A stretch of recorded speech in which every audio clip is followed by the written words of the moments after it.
ரூபான்னு சொல்லி கட்டி கொடுக்க சொல்றேன். அதான் 2 நாளா கட்டி கொடுக்குறேன் நானு. நேற்று ஒரு 3 கிலோ கட்டி கொடுத்தாத்த, இன்னைக்கு ஒரு 2.5 கிலோ கொடுத்துருக்குறா. இன்னும் ஒரு 4 நாள் கொடுப்பா. அது வரைக்கும் கட்டி குடிச்சா ஏதாவது காசு ஆகுல, அதான் கட்டுறேன். அவளா கொடுத்தா பூ கட்டுறதுக்கு? நான் வீட்டுலாம் கொடுக்க மாட்டாளே. நானே முன்னாடி ஒரு தடவை கேட்டேன், பூ கட்டி கொடுக்குறேன் குடிநீங்க கேட்டதுக்கு இல்ல இல்ல ஆள் இருக்கிறாங்க அப்படின்னு சொன்னாலே. எப்படி வாங்கிட்டு கொடுத்தாவ?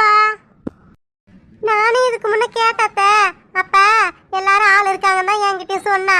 இப்ப இந்த லதா ஏதோ ஒரு வாரம் ஊருக்கு போயிருக்காளா, அதனால அவளுக்கு பதிலாக என்கிட்ட கொடுத்துருக்குறா. அவ வந்ததுக்கு அப்புறம் மறுபடியும் அவகிட்டே கொடுத்துருவா. அது வரைக்கும் கட்டி கொடுக்குறாத்த. அப்படியா சங்கதி?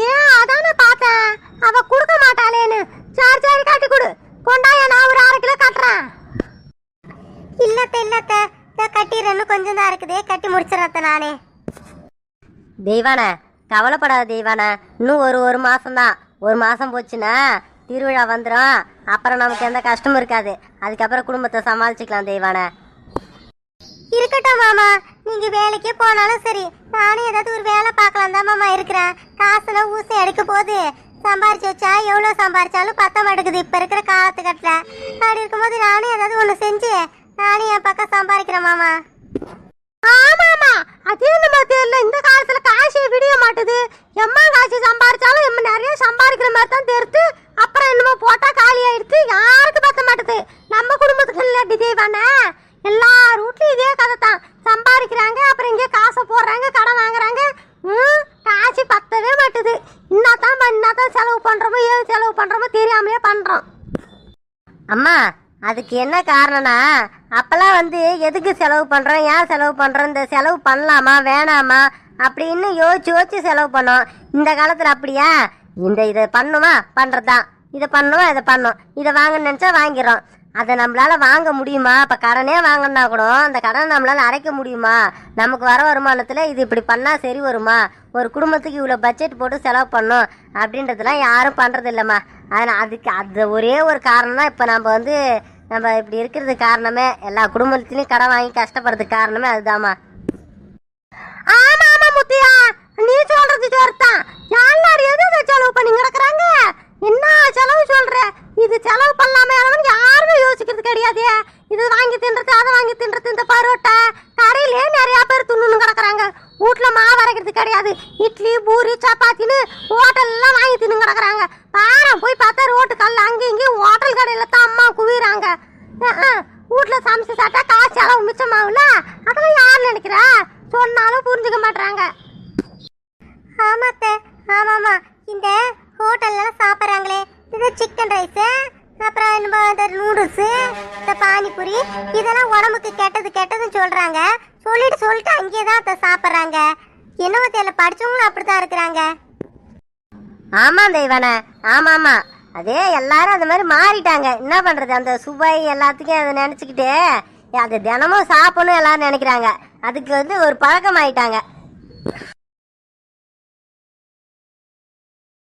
என்னது இது?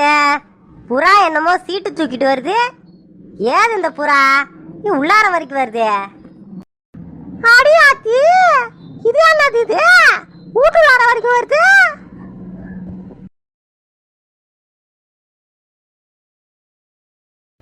என்னடா முத்தியா, என்னமோ துண்டு சீட்டு வந்து விழுது. ஏடு என்னது பாரு. அம்மா இதோ எழுதி இருக்குதுமா இதுல. என்ன மாமா இது? அந்த காலத்துல புறா காலில் விட்டு தூது அனுப்புவாங்களே, அந்த மாதிரி இருக்குது. படிங்க, யார் அனுப்பியிருக்கா? என்ன சம்பந்தி, புறா காலில் தூது வருதேன்னு பாக்குறீங்களா? இது நான் தான் அனுப்புனேன், உங்க வருங்கால சம்பந்தி. அடுத்த மாசம் 2ஆம் தேதி கல்யாணம் முடிவு பண்ணியிருக்கோம். அந்த தேதியை தான் இப்படி உங்களுக்கு அனுப்பியிருக்கோம். அதனால அதுக்குள்ள நீங்க கல்யாண ஏற்பாடுலாம் செய்ய ஆரம்பிங்க. இப்படிக்கு அன்புள்ள வருங்கால சம்பந்தி. என்ன மாமா இது? எப்படி அவ்வளோ தூரத்துல இருந்து இந்த புறா வந்தது? அதானா எனக்கு சந்தேகமா இருக்குது. அந்த காலத்துல வந்ததுன்னா அது வேற மாதிரி. அந்த புறாவை அதுக்குன்னே பக்குவப்படுத்தி வளர்த்து வச்சிருப்பாங்க. அது கரெக்டா அந்த இடத்துக்கு வரும். இந்த புறா எப்படி இங்க வந்தது? இந்த காலத்துல இந்த மாதிரி புறா இருக்குதா என்ன? எனக்கு இதில் சந்தேகமாக இருக்கு. இது எப்படி அவ்வளோ தூரத்தில் இருந்து இந்த புறா வந்தது? ஆஹா, இதுக்கு வாய்ப்பு இல்லைம்மா. இந்த மாதிரி நடக்கவே நடக்காது. எப்படிமா அப்புறம் நம்பாம இருக்க முடியும்? அப்புறம் சம்மந்தி தான் அனுப்பியிருக்காரு. இல்லை தெய்வானே, அது எப்படி அதை அனுப்ப முடியும்? இல்லை இல்லை, சரி நான் ஃபோன் அடித்து கேட்குறேன் அவர்கிட்டே. என்ன இது, எவ்வளோ நேரமாக எதிர்பார்த்துக்கிட்டு இருக்கோம். நம்ம எங்கே தான் போனாங்க? சே, ஒரு சந்தோஷமான விஷயத்த சொல்லலான்னு பார்த்தா இன்னும் ஆளக்கணாமே. என்னால் வேற சந்தோஷத்தை அடக்க முடியல. வருவாங்களா வரமாட்டாங்களா? சரி நாமளே அம்மாவை தேடி போவோமா? அப்படி எங்கே தான் போயிருப்பாங்க? ஐயோ,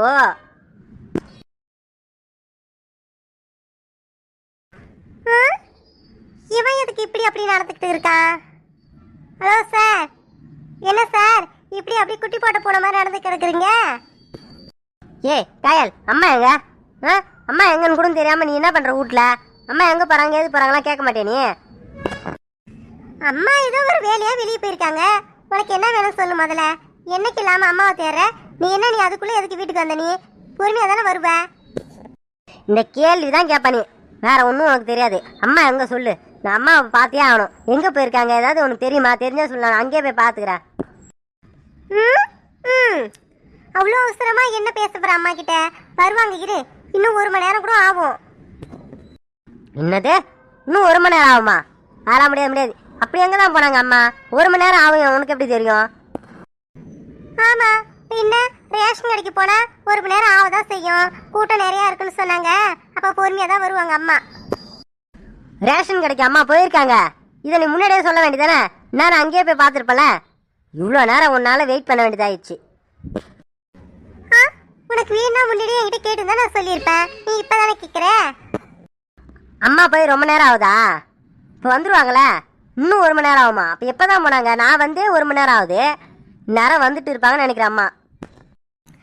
தெரியல, அம்மா போய் 1 மணி நேரம் ஆகுதான். கூட்டம் நிறைய இருக்குன்னு சொன்னாங்க. அதனால கூட இன்னும் கொஞ்சம் நேரம் ஆகலாம். சரி நான் போய் நான் வழியில் பார்த்துக்கிறேன், வந்தா கூட. ஓ அம்மா வந்துட்டீங்களா? வாங்கம்மா, உங்களை தான் எதிர்பார்த்துட்டு இருந்தேன். ஏமா அவ்வளோ லேட்டு? பாப்பா பாப்பா அகஸ்டினே, என்னப்பா சீக்கிரமா வந்துட்ட? வேலை இல்ல? அம்மா உங்ககிட்ட ஒரு சந்தோஷமான ஒரு விஷயம் சொல்ல போறேன். அதுக்காக தான் இன்னைக்கு வேலை எதுவும் விட்டுட்டு வந்திருக்கேன். அப்படி என்னடா சந்தோஷமான விஷயம் சொல்ல போற? சரி சொல்லுடா. அம்மா ஒரு நிமிஷம் இருங்க, நான் அதை வரேன். என்னடி கையில என்னமோ சந்தோஷமான விஷயம் சொல்ல போறேன்ற? உனக்கு ஏதாவது தெரியுமா? அம்மா தெரியலம்மா. அண்ணன் இப்படி அப்படி நடந்துக்கிட்டே இருந்து தெரியுமா? 1/2 மணி நேரமா நடக்குது. நீ எப்போ வருவனே என்ன விஷயம் கேட்டதுக்கு சொல்லவே இல்லை. ஆனா ஏதோ ஒரு சந்தோஷமான விஷயம் சொல்ல போது மட்டும் எனக்கு தெரியுது. சரிடி பாப்போம். சரி இந்த பாமாயில எடுத்துன்னு போயிட்டு உள்ள வை. அம்மா என்ன மட்டுமா கொடுத்தாங்க? அரிசி போடல? அரிசியை வாங்கியிருக்கிறேன்டி. அரிசிய ஒருத்தர்கிட்ட கொடுத்துருக்குற வண்டியில. அவர் தான் எடுத்துட்டு வராரு. என்னால அம்மா தான் தூக்கிட்டு வர முடியாதுல்ல, அதான் அவர்கிட்ட கொடுத்துருக்குறேன். இந்நேரம் வந்திருப்பாரு, பார்த்தா வரலையா? இல்லையம்மா வரலமா. சாரிடி, அவர் வீட்டுல இறக்கி வச்சுட்டு பொறுமையா எடுத்துட்டு வரலான்னு இருக்கிறாரு போல. எடுத்துட்டு வரட்டும். என்ன இது 500 ரூபா நோட்டு ஒரு கட்டு வச்சிருக்கா? அகஸ்டின் என்னப்பா இது? அம்மா அம்மா இந்த காசை பிடிங்களா? முதல்ல உன் கையில வாங்குங்க. என்ன விஷயம்னு சொல்லுடா. அம்மா முதல்ல காசை பிடிங்கம்மா, அப்புறம் சொல்றேன். சரி சொல்லுடா, காசு வாங்கிட்டு சொல்லு. அம்மா நீங்க இதுக்கப்புறம் நடந்து போய் கஷ்டமே பட தேவலம்மா. இப்ப என்ன சொன்னீங்க? அரிசி வேற ஒருத்தர்கிட்ட கொடுத்துருக்கீங்களா? இதுக்கு இந்த அவசியமே இதுக்கப்புறம் ஏற்படாதுமா. என்னடா சொல்ற நீ? எனக்கு புரியலையே. அம்மா நானு நாளைக்கு புதுசா ஒரு ஆட்டோ வாங்க போறேம்மா. டேய் அகஸ்டினே, என்னடா சொல்ற? நிஜமாவா ஆட்டோ வாங்க போற? அம்மா காசு இருக்குதாடா? ஆமாம்மா ஆமா, நாளைக்கு ஆட்டோ வாங்க போறேன். ஆட்டோ வாங்கி இதுக்கப்புறம் ஆட்டோ தான் ஓட்ட போகிறேன் நான். இதுக்கப்புறம் கார் ஓட்ட போக போகிறது இல்லைம்மா. ஏ அகஸ்டினு, சந்தோஷமா இருக்குடா. ஆட்டோ வாங்க போறேன். காசு மொத்தமா இருக்காடா உங்ககிட்ட? அம்மா மொத்தமா இல்லைம்மா, பாதி இருக்கு. ஒரு முக்கால்வாசி பணம் இருக்குது. இதை கட்டி இப்போ வாங்கிட்டா மீதியை கூட மாதம் மாதமாக கொடுத்துக்கலாமா. இவ்வளோ நாள் சேர்த்து வச்ச பணம் இதாம்மா. ஏ அகஸ்டினு, உங்க அப்பா கிட்ட சொன்னா ரொம்ப சந்தோஷப்படுவாரா. நீ எப்ப இந்த மாதிரி சுயமா சம்பாதிப்பேன்னு நினைச்சாரா? அம்மா அவர்லாம் ஒன்றும் சந்தோஷப்பட போகிறது கிடையாதும்மா. நீ வேறையாம்மா, நீ சந்தோஷமா இருக்கியா அது போதுமா எனக்கு. உனக்காக தான் நான் எல்லாமே செய்வேன் நான். ஏன் அந்த பணத்தை வாங்கிட்ட கொடுத்துருக்குண்ணா, நாளைக்கு ஒரு 6 மணிக்கெலாம் என் கூட வாமா. அங்கே போயிட்டு இந்த பணத்தை கட்டி ஆட்டோ வாங்குறோம். உன் கையால் தான் வாங்கணும். அதுக்காக தான் உன்கிட்ட இந்த பணத்தை கொடுத்துருக்கேன். சரிடா, சரி நான் வரேன் நானு. சரி எனக்கு ஒண்ணுமே புரிய மாட்டேதுடா. நீ வந்து இப்படி டக்குன்னு சொன்னவனே. சரி இரு, இந்த பணத்தை எடுத்துன்னு போயிட்டு சாமி ரூம்ல வைக்கிறேன். அண்ணே சூப்பர்ண்ணே, சூப்பர். ஆட்டோவா? இதுக்கப்புறம் ஜாலிதான், எங்கேயும் நடந்து போக தேவல. யாருமா? யாரு? நீயா நாங்களா? நானே எங்கள் அம்மாவும் நடந்து போக மாட்டோம், நீ நடந்து போவ. என்ன நீ அப்படியே என்ன கைட்டு விட்ட மாதிரி பேசுற? ஆமா, நீ மட்டும் எப்படி பேசுன? என்னை எடுத்து தானே பேசுன.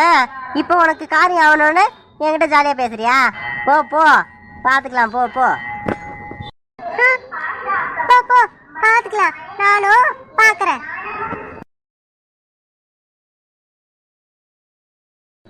என்ன போன் அடிக்கிற சத்தம் இங்கேயே கேட்கற மாதிரி இருக்கே. இந்த பக்கம் தான் கேக்குது. சம்மந்தியோட போன் ரிங்டோனு இங்கே எப்படி கேக்குது? சம்மந்தி போனு இங்க இருக்குது. இங்க இருந்தா இங்க தான் கேட்கும், வேற எங்க கேட்கும்? அடடே சம்மந்தி, வாங்க சம்மந்தி, வாங்க உட்காருங்க. அதான் எங்க அந்த இது ரிங்டோன் இங்கே கேட்கற மாதிரி இருக்கேன்னு பார்த்தேன். வாங்க சம்மந்தி வாங்க. நீங்க மட்டும் தான் வந்திருக்கீங்களா? முதல்ல உட்காருங்க வாங்க. நான் மட்டும்தான் சம்மந்தி வந்தேன், வேற யாரும் வரல. ஆமா, பின்ன அவ்வளோ தூரத்துல இருந்து எல்லாருமா வருது. சரி உங்ககிட்ட சேர்க்கணும்னு நினைச்சேன், அதுக்காக நான் வந்திருக்கேன்.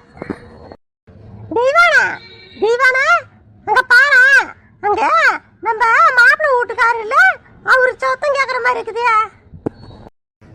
ஆமா அத்தை, அவரு குரல் மாதிரி தான் இருக்கு. சரி ஏந்திர தீவானா, போயிட்டு பார்த்துட்டு வருவான் அவரா என்னன்ட்டு வா. அப்புறம் வீட்டில் இருக்குங்க எல்லாரும் சௌக்கியமா? எல்லாரும் நல்லா இருக்காங்களா?